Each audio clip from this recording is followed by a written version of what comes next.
Brand new season, brand new dawn for Box. And it's lights out and away we go. Simply lovely. I was really enjoying that last hit. Let's go! Yeah, baby!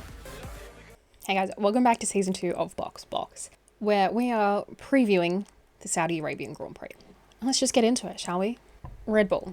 As much as I like to think, and as much as I'd like to say, I don't think it's going to be straightforward for them.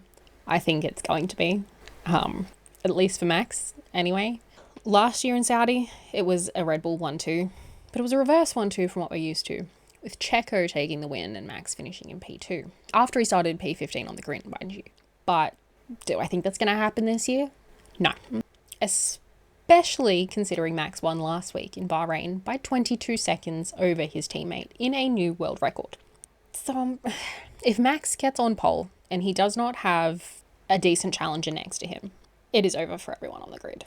He will win by 30 seconds, top, like to the plus, honestly. And unless something goes drastically wrong, or something's wrong with the car and he's not happy with it, and he finishes qualifying in like P15 again, he will probably still win. And I hate that. But the competition, it does seem a little bit more fierce this year. And if Ferrari, like last week, they showed they have potential, and if they hadn't had the issues with Charles' car and his braking and all of that, and Max had a more challenged getaway, then it may have been different. So, I don't know. But Ferrari, they do have the pace. They showed last week that they have the pace. And if they fix the issues, it could be a strong weekend for them. Do I think it's winning strong? No. But do I think it's double podium strong? Possibly. And the infighting, I don't see that going anywhere. I really don't. I think Charles and Carlos are going to be battling it out a lot more on track. And even if team orders come down saying, Carlos, move out of Charles' way, I don't think he's going to do it. Or hold position, I don't think he's going to do it. He has nothing to lose. What are they going to do? Sack him? And historically speaking, Saudi Arabia has been a track that they have performed well at. So I'm going to expect at least 2 Q3 appearances and at least 1 podium. But that is if Carlos is well enough to drive. Because rumour has it, he left the paddock yesterday for media feeling a little unwell. So hope Chili's feeling okay and he's able to come out this weekend and dominate. Now for Mercedes, I really don't know how it could go for them. And I think that they are going to be in for another very incredibly mixed weekend. George definitely seems a bit more comfortable with the car over Lewis, who still seems to be struggling with it. I do think they will both make it through to Q3 in qualifying. But I do think George will out-qualify Lewis again, and I do think that he will finish higher than Lewis yet again. But the gap does even out on race day between the two of them, but I still think George has the upper hand. George seem to complain less about the drivability of the car, and I don't know, maybe Lewis just needs some setup changes and he'll be good to go, and I'll be completely wrong. But a double points finish I feel like is still on the cards. I just think Lewis is going to struggle a little. He's not happy. McLaren, my papaya boys. Look, Saudi is again another track that has not typically suited McLaren, and I think we'll see a similar performance to last week this week. I can't really go off previous data or how they went last year because they're already proven they're miles ahead of where they were. So all of that data is kind of redundant. But I do believe we'll get another double Q3 appearance and another double points finish. If they can both finish above Mercedes, they will jump into P3 in the championship. I don't think podiums are on the cards at this point in the season, just because, again, it is not a track that typically suits them. But next time out in Australia, I think they could be on for a podium. But that's a story for another time. I think they might be slightly higher in qualifying and race finishes than last week. I think they'll be about the P5, P6 mark. But that's probably, I think, all they've got in them at the moment. Aston Martin. I get the impression that Fernando is on another top 10 streak. He's on another streak of Q3 appearances. Lancey Strolley, however, I gather is struggling a little bit more with the car. He didn't do terribly. He did finish in the points. He did an amazing recovery drive last week. And I don't think a double points finish is out of the question, but I do think he will be starting between P10 and P15. I do think he'll be knocked out in Q2. I think they're well and truly off podiums at this point, given the competition above them is just that much quicker and that little bit more superior at this point.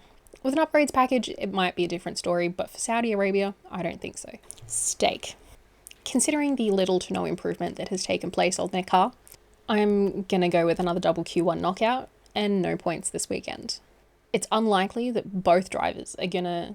I mean, they may get one driver through to Q2, but it will be by the slimmest of margins.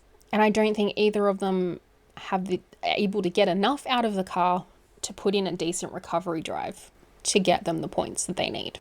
Zhou came close last week, but close enough isn't realistically good enough, especially when they're both off contract at the end of the season.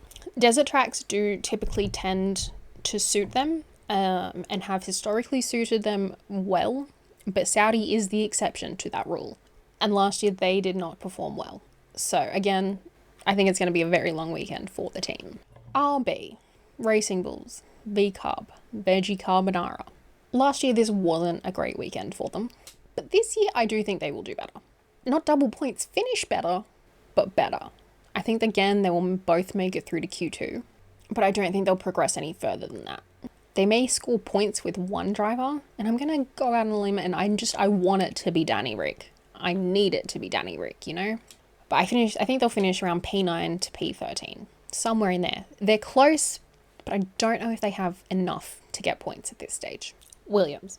Saudi is a track that also doesn't really suit them. And Logan is improving, but I think he's still struggling. I don't think he's at his full potential. There have been improvements from testing to Bahrain in comparison to what he was at last year. And that's expected. He's now in his second year. He's no longer a rookie. But I would not be surprised if he is yet again knocked out in Q1. And I don't think it'll be by a lot. And I reckon he will be in P15. I just don't know if he has the potential to get any higher at this. Alex, I think he has the potential to get through to Q2 and out-qualify Logan yet again. I don't know if he's going to get any higher than that. Come race day, though, they do typically tend to even out.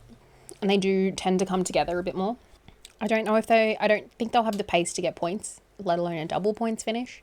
However, if a couple of people in front of them do crash out or retire for mechanical reasons, whatever. If a couple of people in front of them DNF, I think that they could be in for some points. But that is a big if, and it would only be around P9 or Haas. As expected, their qualifying pace isn't terrible. They're good over a single lap. However, their race pace, their tyre degradation is still crap. So I think they have the potential to get to Q2, Hulk possibly to Q3, maybe, but I think it'll be double Q2. But I still don't see them scoring any. I think they will go backwards and they will go back from qualifying and they will finish behind where they started. K-Mag made up a few places last week, but again, a couple of people in front of him had unfortunate incident. And one of the people he overtook was in fact his teammate. So I think that they will finish around P11 to P16, somewhere in there. I just don't I realistically don't think they're going to get any higher. Alpine. Look, with the resignation of their head of aero and their technical director, I think any changes to the car are going to be harder to make, especially because from when I'm recording this, I don't think that they've appointed anyone new. So there's clearly not a lot of hope or faith in the car. Come qualifying, I think it's going to be another Q1 knockout for both cars. And I, again, don't see them getting out of the bottom 5. Any improvements to the setup or the drivability or any aerodynamical tweaks or anything really are going to be that much harder now. Yes, they still have their mechanics and their engineers and all of that, but without a leader of that team overseeing everything's going to be that little bit tougher. So yeah, I don't think it's going to be a great weekend for Alpine. I think they're in for a little bit of a struggle moving forward. Desert tracks, again, also don't typically suit them from what I've seen, but it'll be what it'll be. Thank you for watching. This has been another episode of Box. Make sure to like, subscribe, follow, all of the fun things, and I'll see you next week for my Saudi Arabia review. Thanks, guys.